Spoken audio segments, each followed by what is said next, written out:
મહેસાણામાં સિંગર યુવતી સાથે દુષ્કર્મ આચરનારાના જામીન ફગાવાયા।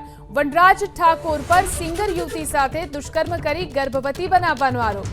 પરિણીત છતાં લગ્નની લાલચ આપી વનરાજ ઠાકોરે દુષ્કર્મ આચર્યું હતું। આરોપી વનરાજ ઠાકોરની રેગ્યુલર જામીન અરજી ફગાવવામાં આવી છે। મહેસાણામાં સિંગર યુવતી સાથે દુષ્કર્મ આચરનારાના જામીન ફગાવવામાં આવ્યા। વનરાજ ઠાકોર પર સિંગર યુવતી સાથે દુષ્કર્મ કરી અને તેને ગર્ભવતી બનાવવાનો આરોપ છે।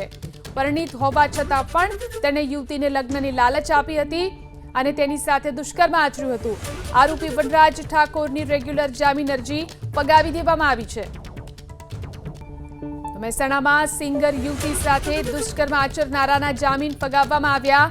વનરાજ ઠાકોર પર સિંગર યુવતી સાથે દુષ્કર્મ કરી અને તેને ગર્ભવતી બનાવવાનો આરોપ છે। પરિણીત હોવા છતાં પણ તેને યુવતીને લગ્નની લાલચ આપી હતી અને તેની સાથે દુષ્કર્મ આચર્યું હતું।